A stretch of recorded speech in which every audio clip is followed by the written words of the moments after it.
Hello guys, welcome back to my channel Garima's blog. दोस्तों, आज मैं आप सबके लिए कोई रूटीन ब्लॉग लेकर नहीं आई हूँ, ना ही कोई डेली ब्लॉग है। आज मेरे चैनल पर आया है आप सबके लिए एक किचन क्लीनिंग का आइडिया वीडियो, जिसमें आप देखेंगे कि कैसे छोटे छोटे टिप्स फॉलो करके हम अपने किचन को हमेशा एकदम नीट एंड क्लीन बना के रख सकते हैं। हमें ना ही किसी वीकली डीप क्लीनिंग की ज़रूरत है, ना ही किसी मंथली डीप क्लीनिंग की ज़रूरत है। तो आप सब सब्सक्राइबर जैसा कि अक्सर देखते होंगे कि मेरा किचन ज़्यादातर होता ये है कि नीट एंड क्लीन मैं रखने की कोशिश करती हूँ, उन छोटे-छोटे टिप्स को फॉलो करती हूँ। तो मैंने सोचा कि क्यों ना एक वीडियो आप सबके लिए लेकर आऊँ कि मैं कैसे अपने किचन को नीट एंड क्लीन रखती हूँ, क्या-क्या टिप्स फॉलो करती हूँ किचन में काम करते वक़्त। तो चलिए फटाफट से शुरू करते हैं अपना ये आज का वीडियो। वीडियो पसंद आए तो चैनल को सब्सक्राइब और वीडियो को लाइक ज़रूर करिएगा। और ये वीडियो मैं शुरू कर रही हूँ मॉर्निंग के 6:30 से, इसलिए मैंने टाइमिंग डाल दी है क्योंकि किचन अभी नीट एंड क्लीन है तो मैं वीडियो बना रही हूँ। सबसे पहले मेरा जो टिप्स है वो ये है कि आपकी जो किचन के डब्बे हैं, कोशिश करें कि उन्हें एक जगह ऑर्गेनाइज करके रखें। और सबसे बड़ी बात, उन पर आप कोई ना कोई लेबल लगा कर रखें, चाहे वो डिब्बा ट्रांसपेरेंट हो या फिर ट्रांसपेरेंट ना हो, आपको अंदर दिखता हो ना दिखता हो, आप उनमें अगर लेबलिंग करके रखेंगे तो आपका काम आसान होगा। इससे होगा ये कि घर के जो और भी सदस्य होंगे उनको चीज़ें आसानी से मिल जाएंगी। वो फिर क्या करेंगे कि डिब्बे उठाते वक्त उनको मिसमैच नहीं करेंगे, चीज़ें आपकी उसी जगह पर रहेंगी, आप किचन में हो या ना हो। तो यहाँ पर मैं छोटे बड़े हर तरह के डिब्बों में लेबलिंग करके रखती हूँ। कोशिश करती हूँ कि डिब्बे इस तरह से ऑर्गेनाइजर में रखूँ, पर हर घर में ऑर्गेनाइजर नहीं होता तो कोई बात नहीं। मेरी जो दूसरी टिप है वो यूटिलिटी की चीज़ों को लेकर है। यूटिलिटी की चीज़ों के लिए आपने देखा होगा कि मैं हमेशा इस टाइप का एक बास्केट रखती हूँ। और यूटिलिटी की जो चीज़ें हैं, जैसे कि हैंड वॉश, आजकल के टाइम में हर जगह एक हैंड वॉश होना ज़रूरी है, तो किचन में मैं स्पेशली हैंड वॉश ज़रूर रखती हूँ। वाइपर होता है, 2 तरह के ब्रशेज़ होते हैं, कुकर वगैरह साफ़ करने के लिए, साथ ही बॉटल ब्रश है, स्क्रबर है, जो बर्तन धुलने के होते हैं, सिंक धुलने के होते हैं, उन सबको मैं एक जगह इस तरह के बास्केट में करके रखती हूँ। उससे क्या होती है कि चीज़ें हमारे सिंक के आस-पास बिखरी हुई नहीं होती हैं। और ये जो यूटिलिटी बास्केट है, मैं रखती हूँ अपने टैप के पास, जहाँ पर मैं बर्तन साफ़ करती हूँ। तो टैप के पास रखने से होता ये है कि हमें हाथों-हाथ वो चीज़ मिल जाती है। अगर आपके टैप के पास इस तरह का कोई विंडो नहीं है, कोई जगह नहीं है रखने का, तो आप इसे सिंक के पास कहीं भी एक जगह पर रख सकते हैं। जो मेरी तीसरी टिप है, वो है किचन में जब हम रोटियाँ बनाते हैं, उस टाइम को लेकर आटा काफ़ी ज़्यादा बिखरा हुआ होता है। तो सबसे पहले आप करिए ये कि रोटी बनाने से पहले न्यूज़पेपर बिछा लीजिए या फिर कोई टॉवल वगैरह रख लीजिए और रोटी बनाने से पहले उसको बिछा लीजिए। तो इससे क्या होगा कि जो एक्स्ट्रा परोथन होगा वो गिरेगा नहीं। और रोटी बनाते टाइम आप, कई बार होता ये है कि लोग रोटी बनाते समय रोटी को इधर-उधर रख देते हैं। और फिर जब रोटी बन जाए तो सबसे पहले आप अपने हैंड वॉश करिए। जो चकला बेलन है उसे उठाकर सिंक में डालिए। हैंड वॉश सबसे ज़रूरी होता है। उसी हाथों से हम क्या होता है बाकी चीज़ें पकड़ते हैं तो बाकी चीज़ें बहुत ज़्यादा गंदी होती हैं। और अभी हैंड वॉश करने के बाद ही मैं जो है, जो बची हुई चीज़ें हैं उनको हटाऊँगी। तो सबसे पहले हमारा जो घी का पॉट होता है, उसे अच्छे से एक बार साफ करना ज़रूरी होता है, क्योंकि हमने जब रोटी पे घी लगाई हुई होती है, तो घी के डब्बे पर भी सूखा आटा वगैरह लग जाता है। तो सबसे पहले घी के डब्बे को पोंछ कर रखें। और इस तरह से मैं एक कपड़ा रखती हूँ जिससे मैं घी के डब्बे या फिर और भी जो डब्बे उठाती हूँ उनको पोंछ कर रखती हूँ। जो भी डब्बा किचन से उठाएँ उनको आप पोंछ कर रखें। जैसे ये सूखे आटे का डब्बा है, इसको अच्छे से झाड़ कर इसको भी पोंछ कर रखूँगी, जिससे कि मेरा जो मॉड्यूलर है उसमें जो है अंदर सूखा वाट आटा वगैरह ना गिरे। उससे क्या होता है कि अंदर का जो न्यूज़पेपर होता है उसे बार-बार बदलने की ज़रूरत नहीं पड़ती। बचा हुआ आटा है उसका भी मैं डब्बा अच्छे से बंद करके और डब्बे को अच्छे से पोंछ के रखूँगी, क्योंकि फ्रिज से आटा जब बाहर अंदर करते हैं, निकालते हैं तो टिफ़िन वगैरह पे पानी सा होता है। तो इसलिए डब्बे को हमेशा पोंछ कर रखें। और अभी जो सूखे आटे का ये पेपर है जिसमें सूखा आटा झड़ा हुआ है, इसे हल्के हाथों से उठा लें कि ये स्लैब पर गिरने ना पाए। और बस जो डस्ट है हल्की सी आटे की, वो हम किसी डस्टबिन में डाल देंगे, या फिर जो तवा है, तवा धुलना है तो आप उस पे डाल सकते हैं। तो कुछ इस तरीके से ये पेपर मैं रैप करके वापस से ड्रम पर छोड़ देती हूँ। जो हमारा आटे का ड्रम होता है उसपे मैं रख देती हूँ। एक जगह सँभाल कर रखते हैं तो 5 से 6 दिन इस तरह का न्यूज़पेपर खराब नहीं होता है, तो मैं यहाँ रख देती हूँ। और जब भी रोटी बनाती हूँ तो इस पेपर को निकाल कर स्लैब पर बिछा लेती हूँ। तो इस तरीके से हमारा स्लैब भी जो है गंदा नहीं होता रोटियाँ बनाते समय। जो हमारी चौथी टिप है, वो है जो हमारे किचन में एक्स्ट्रा पॉली बैग्स वगैरह पड़े होते हैं इधर-उधर, या फिर जैसे सब्जियाँ हम रखते हैं तो कुछ लोग नेट रखते हैं, जैसे मैं ज़िप-लॉक के बैग्स रखती हूँ, आपने देखा होगा। तो यहाँ पर मैंने एक स्टूल रखी हुई है जिसमें अंदर जगह है। अगर आपके पास इस तरह का कोई नहीं है तो आप कोई बड़ा थैला ले सकते हैं, कोई बड़ा बास्केट ले सकते हैं।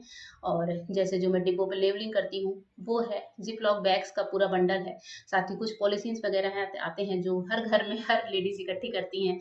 कुछ हमारे थैले वगैरह होते हैं जो हम मार्केट लेकर जाते हैं। तो इस तरह की चीज़ें जो हमारे किचन को बिखेर देती हैं, उनको सबको मैं इकट्ठा करके यहाँ पर इस बुड्ढे में डालकर रखती हूँ। आप इस तरह से किसी बास्केट में या फिर किसी बड़े थैले में ये सारी चीज़ें इकट्ठी करके किचन में एक कोने में रख दें। उससे क्या है, ये फैले-फैले नहीं लगेंगे। ये ज़िप-लॉक का पूरा बंडल मैं मार्केट से एक साथ लेकर आती हूँ, तो सस्ते भी पड़ते हैं।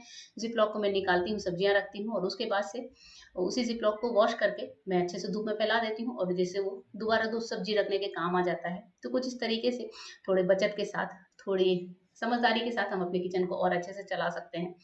तो यहाँ पर ये चीज़ें मैं इस जगह पर इकट्ठी करके रखती हूँ और फिर ये इसका ढक्कन लगा देती हूँ।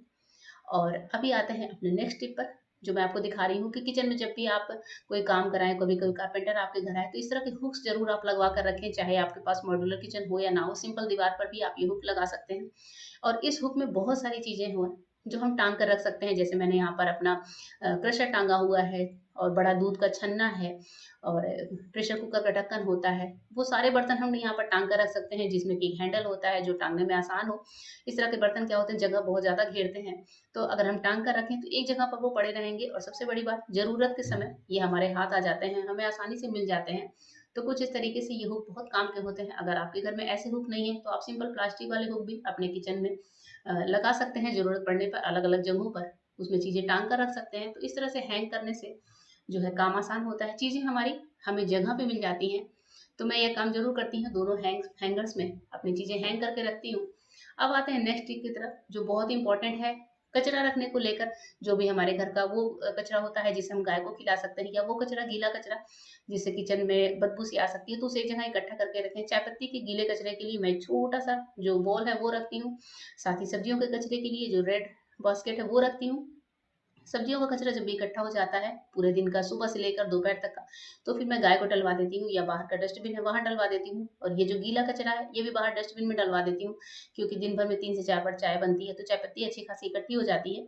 तो फिर इसको भी हटा देती हूँ, नहीं तो इस पे जो है छोटे छोटे मक्खी मच्छर लगने लगते हैं। तो इस तरह से गीले कचरे, सूखे कचरे को सब अलग करके रखें। और इसके अलावा जो है डस्टबिन में अलग रखती हूँ किचन का, इसमें मैं बड़ा सा ये पॉलिथीन बिछा कर रखती हूँ। अगर आपको पॉलिथीन ना मिले तो इस जगह पर आप न्यूज़पेपर भी बिछा के रख सकते हैं। इसमें मैं सिर्फ वो सूखा कचरा डालती हूँ, जैसे मैगी के पैकेट्स हैं, मसालों के पैकेट्स हैं, या फिर कोई पॉलीथीन वगैरह, जैसे कोरोना का टाइम है तो पॉलीथीन अगर मार्केट से आते भी हैं तो मैं उन्हें रखती नहीं हूँ, उनको हाथों हाथ डस्टबिन में डाल देती हूँ और हाथों को सैनिटाइज कर लेती हूँ। और ये जो कचरा है ये पूरे दिन के बाद, 24 घंटे के बाद, हर दिन मॉर्निंग में हमारे यहाँ इसको हटाया जाता है, इसको फेंका जाता है। तो कुल इस तरह से करके मैं 3 चीजें रखती हूँ। तो इस तरह से क्या होता है कि किचन हमारा एकदम नीट एंड क्लीन बना होता है, उसमें जर्म्स वगैरह आने का खतरा जो है कम हो जाता है। कचरे को अलग करके रखना वो बहुत बड़ा टास्क होता है किचन में। अब जो हमारा नेक्स्ट टिप है वो है किसी भी पैकेट काटने को लेकर। जब भी हम कोई पैकेट वगैरह काटते हैं तो अक्सर होता ये है कि हम में से ही कुछ लेडीज होती हैं जो उसका पैकेट का मुंह खुला हुआ उसे फ्रिज में डाल देते हैं या कहीं भी डाल देते हैं। तो ऐसा बिल्कुल भी ना करें, उससे चीजें झड़ती रहती हैं, गिरती रहती हैं। अगर आपने डिब्बे में खाली किया फिर भी पैकेट में सामान बच गया तो उसे अच्छे से रैप करें। और अगर आपके पास प्लास्टिक वाले क्लिप्स हैं तो उनमें लगा कर रख दें, क्लिप लगा कर रख दें। क्लिप नहीं है तो भी कोई बात नहीं, इस तरह के रबर बैंड्स आते हैं मिठाइयों के डब्बे पे, या फिर बच्चों की चोटी वगैरह बनाने के लिए हम लोग घर में रखते हैं, उससे अच्छे से रैप करें और फिर फ्रिज में या फिर बास्केट में या फिर जहाँ भी आप राशन स्टोर करते हैं वहां रख दें। उससे क्या होगा, ये चीजें झड़ेंगी नहीं और आपका जो ऑर्गेनाइजर है वो हमेशा क्लीन रहेगा। नेक्स्ट टिप है फ्रूट्स या फिर वेजिटेबल बास्केट बास्केट को लेकर। मैं क्या करती हूँ कि जो सब्जियों का बास्केट है, आलू प्याज जिसमें मैं रखती हूँ उसमें मैं हमेशा न्यूज़पेपर बिछा कर रखती हूँ। उससे होता ये है कि जो प्याज और लहसुन के छिलके झड़ते हैं, नीचे गिरते हैं, वो नीचे झड़ कर नहीं गिरते, इसी पेपर में इकट्ठे होते रहते हैं। और वीक में एक बार या फिर जब भी आप नए आलू प्याज लेकर आए तो इस बार इस पेपर की सफाई कर सकते हैं। प्याज जहाँ रखती हूँ वहां भी न्यूज़पेपर होता है, साथ ही आलू रखती हूँ वहां भी, क्योंकि आलू में भी कभी कभी मिट्टी आती है या आलू में भी गंदगी होती है। तो उस तरीके से जो है आलू से भी गंदगी झड़ती रहती है। तो यहाँ पर ये 3 पार्ट है इस बास्केट के, जिसमें तीनों में मैं न्यूज़पेपर बिछा कर रखती हूँ। और मेरा काम बहुत आसान होता है। जैसे मैं इस बास्केट को अंदर मॉड्यूलर में रखती हूँ तो मॉड्यूलर भी मेरा गंदा नहीं होता न्यूज़पेपर बिछे होने की वजह से।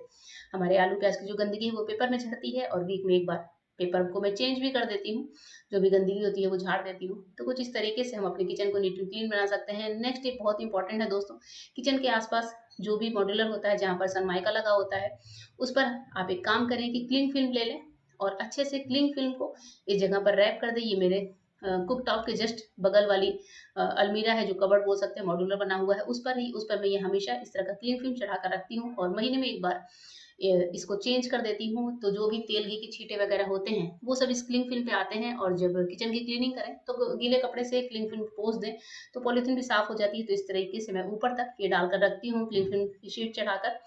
उससे क्या होता है, सनमाइका हमारी एकदम सेफ होती है और गैस के जस्ट पास का जो हिस्सा होता है वो बहुत ज़्यादा चिकना होता है, फटाफट से हो जाता है, 2 से 3 दिनों में ही काफ़ी ज़्यादा चिकनाई आ जाती है इस पर।